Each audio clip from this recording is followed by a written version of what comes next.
Corporación de Comunicaciones Trochando Sin Fronteras, periodismo alternativo, independiente y popular presenta Noticias en Movimiento.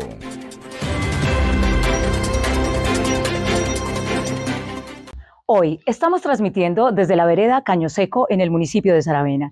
Sean todos bienvenidos a Noticias en Movimiento, un espacio periodístico alternativo, independiente y popular, porque esta es la mejor manera de informarte. Recuerda seguirnos en nuestro canal de YouTube Noticias en Movimiento, la red social de Facebook Trochando Sin Fronteras, grupos y canal de WhatsApp, así como los canales locales de televisión de los municipios de Fortul, Fortel y Saravena, Tebar.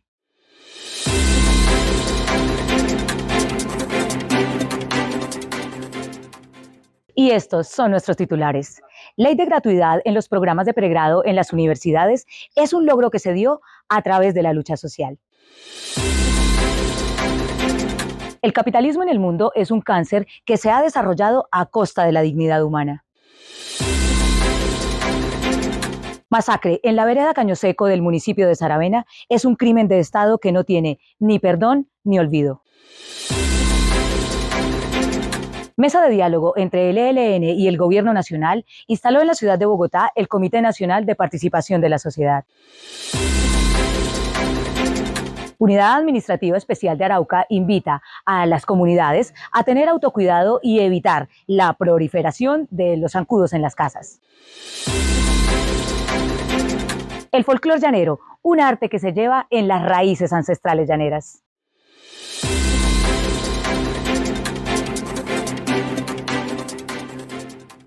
Ley de gratuidad en los programas de pregrado en las universidades es un gran logro que se dio a través de la lucha social.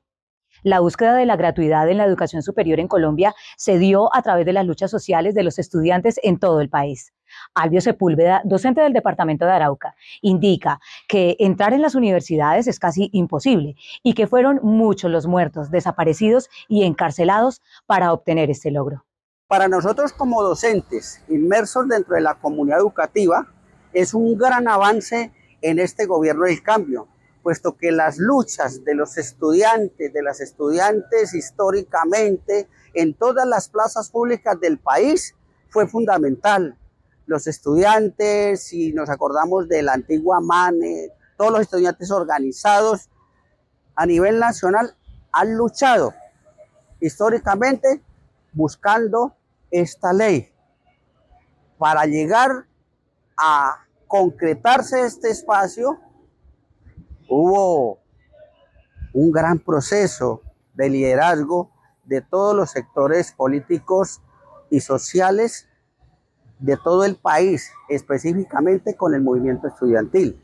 Si sabemos que en las plazas públicas hubo muertos, hubo desplazamientos, hubo muchos muchachos desaparecidos, precisamente luchando por la educación pública de este país.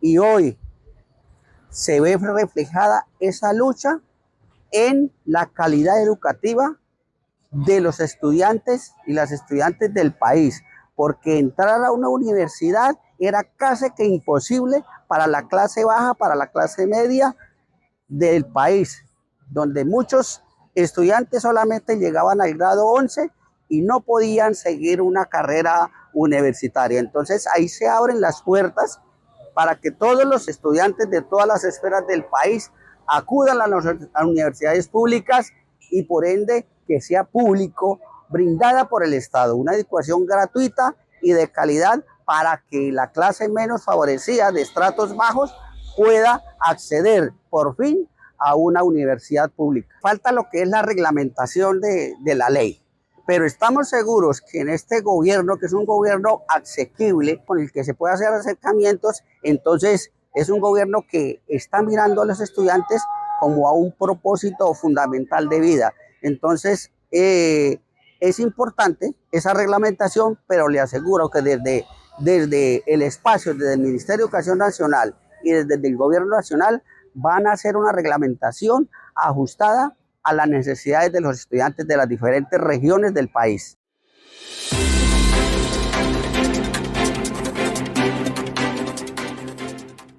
El capitalismo en el mundo es un cáncer que se ha desarrollado a costa de la dignidad humana. Durante los días 28, 29 y 30 de julio de 2023, en la ciudad de Bogotá se desarrolló la Conferencia Internacional Desafiando el Capitalismo.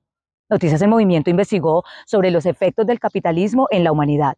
Para Márgara Millán, de la Red de Feminismo Descoloniales de México, el capitalismo es la principal causa de la crisis de la humanidad y que crece a costa de la vida. El capitalismo es uno de los principales motivos de la crisis civilizatoria contemporánea. El capitalismo como modo de producción pone en el centro al capital en abstracto, a un capital que se tiene que crecer y crecer y crecer a costa de la vida de los seres humanos y no humanos. Entonces, la civilización humana, que ha tenido siempre un lado de jerarquización y de poder y de división, configurada en el capitalismo, es una civilización que nos lleva al desastre, a la barbarie, a la destrucción. Por eso el capitalismo es el origen de la crisis civilizatoria que hoy tenemos, porque hay que entender que siendo un modo de producción, eso no quiere decir que sea solo una economía. Quiere decir que el capitalismo nos conforma como sujetos individuales y sociales y nos conforma de tal manera en que empata nuestras necesidades con las necesidades del capital. Entonces nos hace creer que la verdadera vida y la verdadera felicidad es acumular y acumular y acumular cosas, productos, éxito, dinero. Entonces nos ha formado como sujetos en una sociedad consumista y conformista. Y eso es el principio de la crisis de cualquier civilización. Cuando los sujetos humanos pierden la conciencia de que estamos aquí para vivir juntas, juntos y para cuidar el entorno. El capitalismo es un sistema que vive a partir de uniformarnos. Nos quiere a todos igualitos, consumiendo lo mismo, vistiendo lo mismo, deseando lo mismo. Y por eso es, el principal enemigo de una civilización humana, para los seres humanos y para toda la vida en el planeta. El capitalismo arrasa la diversidad de los seres humanos y de los pueblos.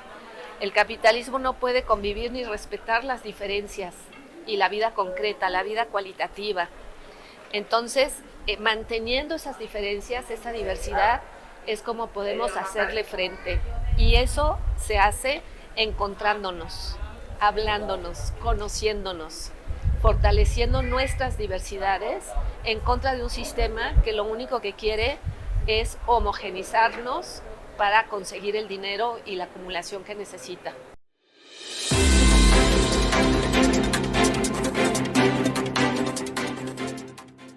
Sonia López, representante legal de la Fundación de Derechos Humanos Jovel Sierra, evidencia que los pueblos organizados deben definir sus gobiernos propios para defender y gestionar la vida. En las tres ponencias se evidenciaba primero la importancia de que los pueblos de manera organizada definan sus gobiernos propios, definan las líneas de acción a través de la gestión popular para gestionar la vida, gestionar sus propios destinos.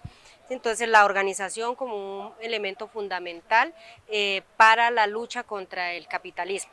En segundo lugar, se reconoce y se rechaza la dominación de las mujeres, que es servil pues, al sistema capitalista y que por ello pues, tanto las mujeres como los hombres y toda la comunidad, la sociedad, debe enfocarse en un cambio de mentalidad, en derrotar esa mentalidad de sometimiento hacia las mujeres y de construir entonces unas nuevas relaciones sociales donde sean de reconocimiento, de cooperación, de emancipación, tanto de las mujeres como del resto de las personas que hacen parte de la clase popular. Bueno, en este panel participaron el Congreso Nacional Indígena de México con una ponencia sobre la lucha por la vida, sistemas autónomos del zapatismo, Juan Carlos Jaimes del MODEP, de Utopía Comunista y Poder del Pueblo, una alternativa al capitalismo y al patriarcado, y el Movimiento de Mujeres de Kurdistán sobre el Confederalismo Mundial de las Mujeres y la vida sin patriarcado. También se hablaba allí de la necesidad de la autonomía popular y de dejar de un lado o de confrontar mejor el modelo capitalista y no solo confrontarlo, sino abolirlo a través de nuestras prácticas cotidianas, ¿sí? Y la utopía, pues como ese poder del pueblo de definir sobre sus designios y de la proyección precisamente del qué hacer de ahora en adelante. Se resaltó también bastante la necesidad de el internacionalismo proletario, ¿no? En el que unifiquemos nuestras luchas, en el que fortalezcamos nuestra articulación como pueblos organizados en miras precisamente de abolir esos vicios del capitalismo y las consecuencias que sobre la vida de las personas, de la madre tierra y de todos tiene este modo de producción.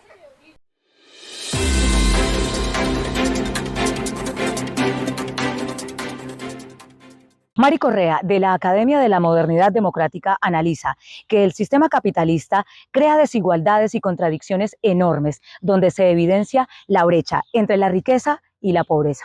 Acabamos justamente el segundo panel de la tarde que trataba de sistemas alternativos al sistema capitalista y al sistema de estados. Y en esta segunda parte sobre este tema había dos panelistas. Uno era Rudo Rafael, que es coordinador del movimiento de trabajadores sin techo. El segundo era Gerardo Jumitapias, de la Organización Nacional Indígena de Colombia. Y los dos ponentes hablaban justamente de su lucha anticapitalista en contextos muy diferentes. El MTST en Brasil está más vinculada a la ciudad, mientras que Gerardo pues, hablaba más bien de la organización en los territorios indígenas. Pero los dos tenían pues un análisis muy amplio del sistema contra el que luchan, ¿no? El sistema capitalista que crea desigualdades y contradicciones muy fuertes en la ciudad, entre pues, mucha riqueza de un lado, pero mucha pobreza también, gente pasando hambre, gente viviendo en la calle, y pues presentando y dando perspectivas muy concretas también de cómo accionar en contra de eso, cómo luchar contra la individualización de las personas en la ciudad, cómo visibilizar también cuerpos marginalizados y cómo crear una dinámica colectiva, y más allá también del contexto de la ciudad, cómo juntar esa lucha con las luchas en el campo.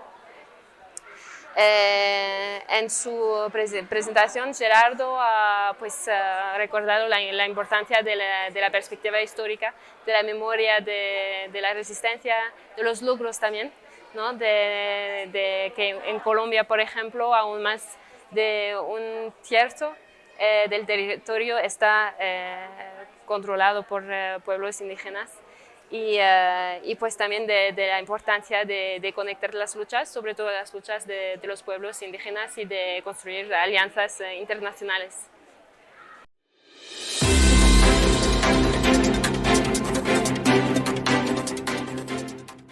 Masacre en la vereda Caño Seco del municipio de Saravena es un crimen de Estado que no tiene ni perdón ni olvido. El 5 de agosto de 2004, en la vereda Caño Seco, fueron masacrados 2 líderes sindicales y un líder campesino a manos del Ejército Nacional. Las víctimas fueron Héctor Alirio Martínez, Jorge Prieto Chamucero y Lionel Goyeneche. Para el movimiento político de masas social y popular del Centro Oriente de Colombia, este es un crimen de lesa humanidad que tiene un alto grado de impunidad, en el que los autores intelectuales no han sido investigados ni judicializados. El 5 de agosto de 2023 se cumplieron 19 años de este crimen de Estado que aún está en la impunidad.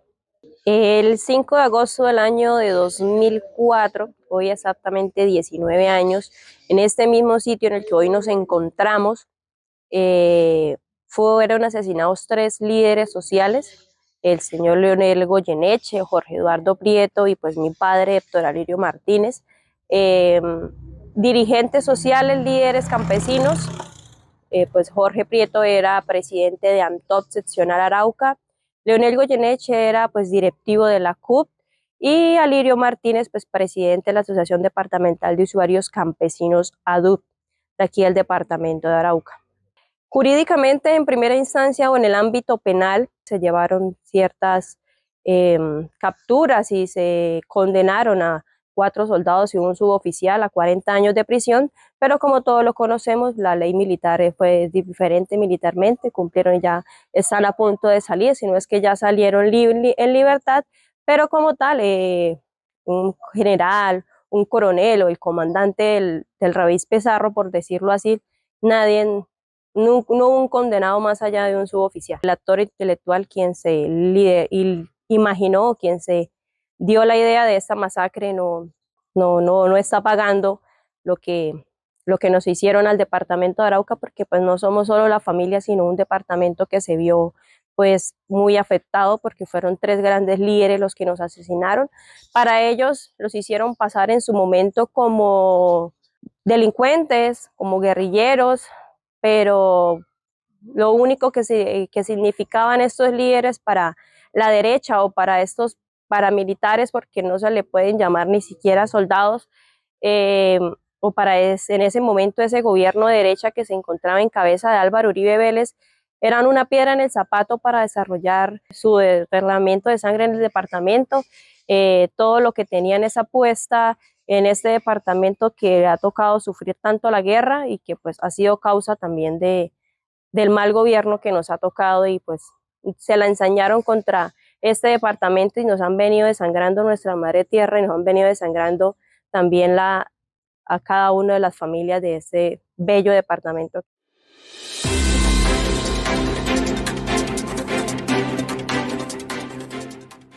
Mesa de diálogo entre el ELN y el Gobierno Nacional instaló en la ciudad de Bogotá el Comité de Participación de la Sociedad.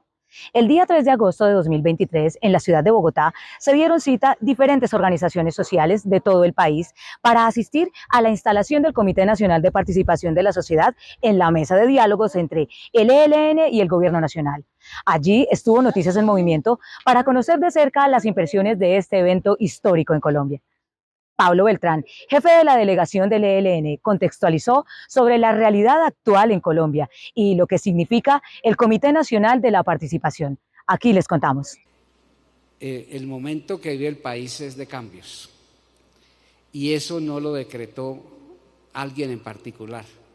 Aquí hubo un estallido social en el año 2021. La población, y en especial la juventud, se botó a las calles a pedir cambios e instauró un mandato de cambios. Y cuando digo mandato es para obedecerlo. Entonces instauró un mandato de cambios a costa de muchos esfuerzos, sacrificios. Tuvo un tratamiento de guerra que no debe volver a ocurrir. Eso hace parte de la solución política, respetar la protesta social. Entonces, ese mandato de cambios que instauró el estallido social lo recogió el gobierno que preside Gustavo Petro. Eso lo compromete. Y ese estallido social que instauró ese mandato compromete al ELN. O sea, nosotros entendemos el anhelo y los sueños de cambio de esas manifestaciones en las calles y lo hacemos propio, y se ha llevado a esta mesa de diálogos. Tradicionalmente se ha dicho que una mesa de diálogos de paz es de 2 partes. Esta mesa tiene la característica de que el corazón de todo este proceso de paz son las personas que tengo sentadas aquí a mi mano izquierda. O sea, ellos son los encargados de encariñar la sociedad colombiana con la paz. Esa es la tarea. Queremos de verdad que este trabajo llegue a un punto que está escrito en la Agenda de México, que es: vamos a construir una visión común de paz que construyamos entre todos, que nadie se quede afuera. El trabajo que tiene la participación de la sociedad tiene un alma, una esencia: construir una visión común de paz. Y esa visión común de paz tiene un instrumento, que es la participación de la sociedad. Y esa participación tiene un motor, que es este comité que estamos instalando hoy aquí. Entonces es significativo que cuando hablamos de reconocimiento y que cada uno con nuestra posición política sepamos escuchar y reconocer a los otros, eso es lo que va a hacer posible construir una visión común de paz. Entonces, esperamos que los sectores que nosotros tradicionalmente denominamos de la élite estén en este proceso. O sea, que no solamente se diga que la élite se opone al cambio, no, que la élite también se meta al cambio. Eso no solo le sirve a unos sectores, le sirve al país. El comité tiene la tarea de diseñar la metodología de participación de la sociedad. A principios del año entrante, esa es la tarea que esperamos. Y esperamos contar con ustedes, apoyarlos en lo que sea y que logren tener al máximo número de sectores y regiones de Colombia enlistadas y enganchadas en este esfuerzo. El cese al fuego. Sí, hoy comienza un cese al fuego con una característica. Tiene un mecanismo de verificación muy robusto, pero tiene la principal. Existe la voluntad de las dos partes de cumplirlo. Colombia trae una situación muy grave, que no solamente operan las fuerzas guerrilleras o las fuerzas militares o policiales, sino también hay bandas, grupos, y muchos de esos grupos de orden paramilitar son los que hoy están haciéndole más daño a las comunidades y más daño al liderazgo social. Comenzó este gobierno, el gobierno del cambio, pero no ha bajado el asesinato de líderes sociales, no han bajado las masacres. Entonces, ¿quiere decir que el gobierno es malo? No, viene un régimen que trae eso como costumbre. Entonces, si a mí me preguntaran, y ayer me preguntaron en Caracol, ¿cuál es el principal cambio que usted cree que hay que hacer de inmediato? Eso ya lo dijo Gustavo Petro. En una ocasión le escuché decir que este gobierno no iba a perseguir. Yo le creo y le creemos. ¿Cuál es el problema? Pero es que hay más fuerzas por fuera del gobierno que sí persiguen y sí exterminan. O sea, hay un nuevo gobierno, pero el viejo régimen está vivo. Y la esencia del viejo régimen es perseguir y exterminar. Eso se tiene que acabar.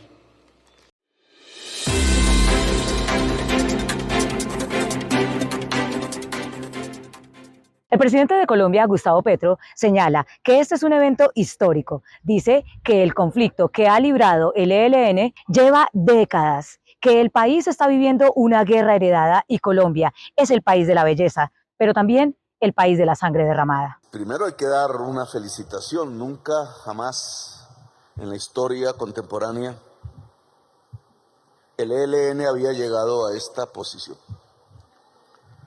Hablar de frente en el corazón de Colombia,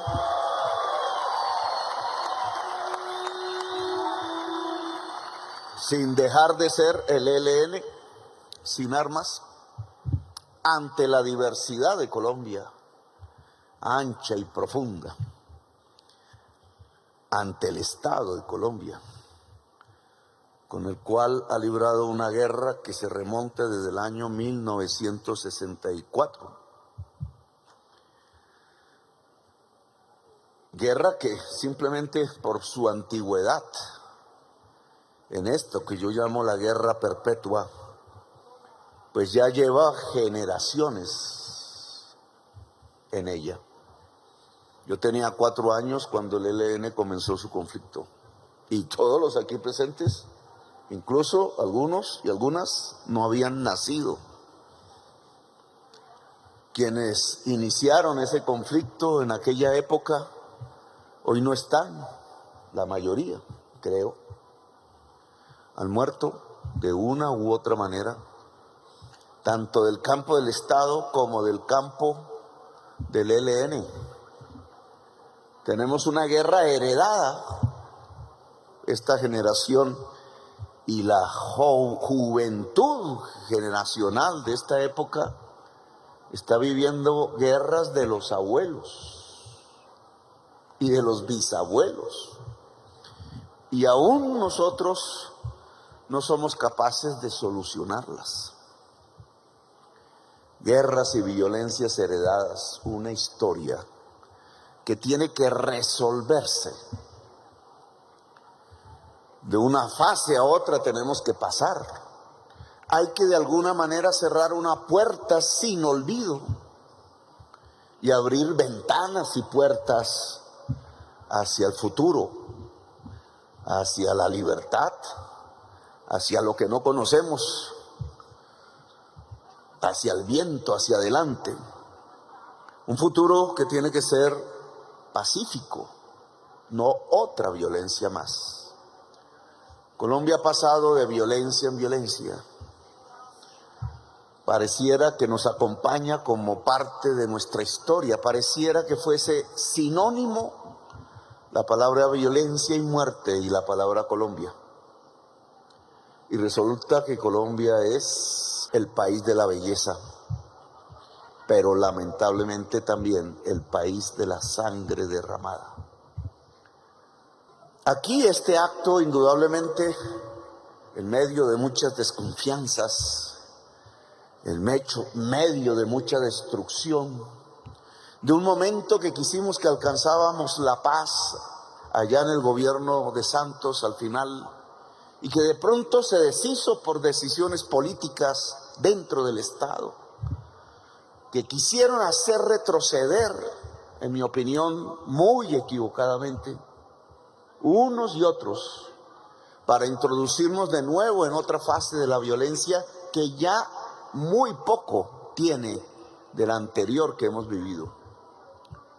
Este acto, mirado por miles de colombianos y colombianas, ojalá fuese por millones, empieza a generar esperanza.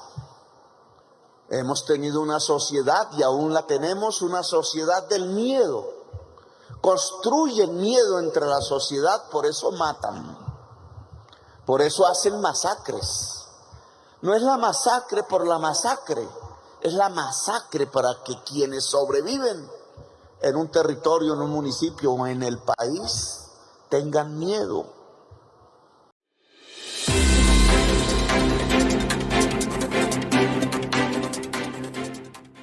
Olinto Cárdenas habla del significado que tiene el Comité Nacional de Participación de la Sociedad en la mesa de diálogos entre el ELN y el Gobierno Nacional.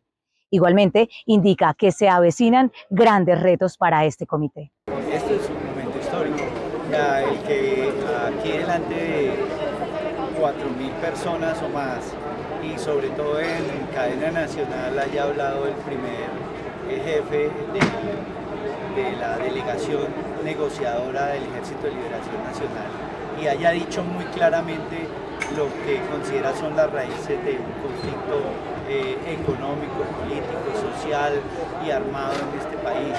Y de una u otra manera el jefe de Estado reconozca por lo menos los elementos comunes que hay en el origen de esa violencia, de ese conflicto, pues es algo que nunca se había dado. Luego tendremos valoraciones que nos permiten pensar que hay todavía mucho que discutir, que debatir, que disfrutar desde la concepción de lo que consideramos son los cambios y las transformaciones, pero poder hoy instalar un Comité Nacional de Participación que diseñe un plan de cómo la mayor parte de la sociedad, de las comunidades, de los procesos puedan debatir. Uno, el régimen político y la democracia en Colombia, hacerle un juicio prácticamente político a ese régimen y hacerle luego unas propuestas de transformaciones no solo al régimen político, sino ya al régimen social, al régimen económico, entre otros. Pues ya eso es algo que por lo menos genera digamos que un ambiente y un proceso que podría levantar el nivel político de una sociedad ignorante y un poco analfabeta. Hay dos temas fuertes. Uno, el tema de la sociedad que no está organizada. Entonces, ese es un reto grandísimo, sobre todo hablarle a la gente que no está organizada, a la gente que no piensa como nosotros y a la gente que incluso puede tener un pensamiento reaccionario frente al tema de los cambios. Y el otro, que ya empezó el debate, el día de ayer tuvimos la primera sesión del Comité Nacional de Participación y ya hubo un primer debate, roce, porque dentro de los encuentros que hay, los 9 encuentros regionales, son encuentros macro-regionales, en poder llegar a esos territorios o a esos espacios organizativos menores antes de llegar al departamento y muchísimo más a la región. Entonces, ese orden también es una preocupación de casi todos y todas y lo hemos pensado. Lo mismo sería en la parte urbana del barrio, ¿sí? a llegar al municipio y poder llegar luego entonces al departamento. Entonces ese tema se discutió y si no lo hace el gobierno o la mesa de negociación, lo tendríamos que hacer las comunidades.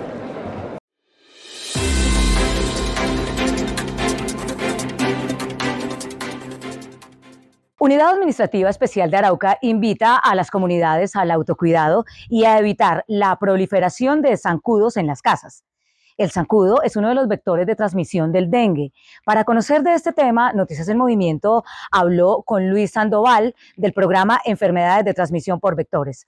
Nos cuenta que el zancudo y sus criaderos están dentro de la vivienda. Invita a la comunidad para que eviten la proliferación de los mosquitos, para que de esta manera ayudar a la prevención de la enfermedad. La Unidad Administrativa Especial de Salud de Arauca, programa ETV, enfermedad transmitida por vectores, sigue los ligamentos del Ministerio de la Protección Social en la promoción, prevención del dengue en nuestro municipio. Hacemos un llamado a toda la comunidad que los zancudos los tenemos dentro de la vivienda. ¿Qué tenemos que hacer? Lavar los tanques una vez por semana con cloro, refregar bien las paredes y dejar por 15 o 20 minutitos y volver a enjuagarlos. Hacer un llamado que los que están recogen agua, pues ahorita por la época de lluvia recogen agua, que no dejarlo más de 3 o 4 días, porque estos se convierten en criaderos de zancudos dentro de la vivienda y hay que lavarlos también, todas las vasijas hay que lavarlas con cloro, que es el único que está dañando los huevitos de los zancudos. Hacemos un llamado también a que la promoción y prevención a la alcaldía municipal que nos colabore con la campaña de recolección de inservibles en las 4 comunas. Hacemos un llamado también a los presidentes de la Junta que deben hacer, aunque sea una sola campaña de recolección de inservibles al año. Todos los presidentes de la Junta, todos los barrios deben hacerse campaña de recolección de inservibles para bajar la densidad de los mosquitos, ya que a veces no tenemos tanto problema en los tanques, sino en las vasijas o diversos que que se llenan de agua y se convierten en criaderos de zancudo cuando llueve.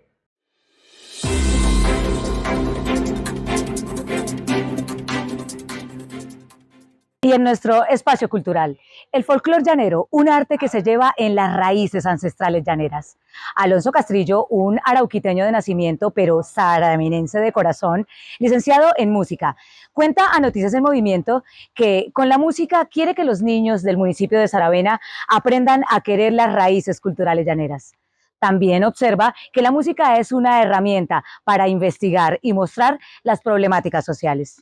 Nosotros nos dimos a la tarea de investigar, indagar acerca del tema social, de la problemática social, y qué mejor que hacer una protesta a raíz de nuestra música.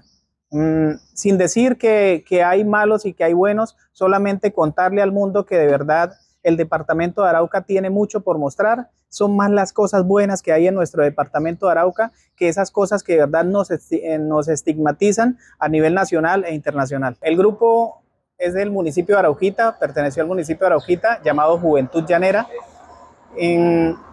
Fue una experiencia muy bonita y debo agradecerle en primer lugar a Dios por esa gran oportunidad de hacer parte de ese proyecto y a la profesora Doris Lozada, al profesor Gumercindo Cetina, a la institución educativa Colegio Juan Jacobo Rousseau, Colegio Técnico Industrial, que nos dio esta oportunidad. Fue una experiencia muy bonita. Fuimos a grabar a la ciudad de Barquisimeto. Nos llevó a grabar el maestro Juan Farfán, fue quien dirigió esta producción. Fue una experiencia de verdad maravillosa. Lo que me impulsa a enseñar a los niños y jóvenes del municipio de Saravena es que sigan queriendo las riquezas que tiene nuestro llano, en este caso nuestra cultura, así como yo tuve la oportunidad en una ocasión a temprana edad tener formadores que me infundieron este amor por nuestra cultura, pues podérselo difundir también a las nuevas generaciones y que se conserve por muchos años lo bonito que es nuestra música llanera, nuestra cultura y pues nuestro sentir araucano. Decirles a los padres de familia de esta bonita comunidad, de la región araucana, del territorio saravenense, que hombre, aquí en el municipio contamos con diferentes academias, contamos con diferentes espacios para que sus hijos se formen de la mano de los mejores. En este caso presentamos nuestra Academia Pentagrama. De aquí lo que difundimos es cultura, todo desde la integridad, desde la base del respeto, de la puntualidad, de la excelencia. Hay más espacios en nuestro municipio, de más academias, como lo son academias de baile, diferentes tipos de academia. También están los grupos, los formadores en la parte deportiva. Tenemos diferentes actividades para llevar a nuestros hijos. Entonces, qué mejor que nuestros hijos estén en unas muy buenas manos, aprendiendo a tocar diferentes instrumentos, en este caso de la música llanera en nuestra Academia Pentagrama, como lo es el arpa, como lo es el cuatro, como lo son las maracas, como es la práctica vocal. Lo bonito, aquí lo tenemos en nuestro municipio, hay que aprovechar estos espacios y que los muchachos utilicen su tiempo libre en esta bonita actividad, como lo es la música llanera en este caso.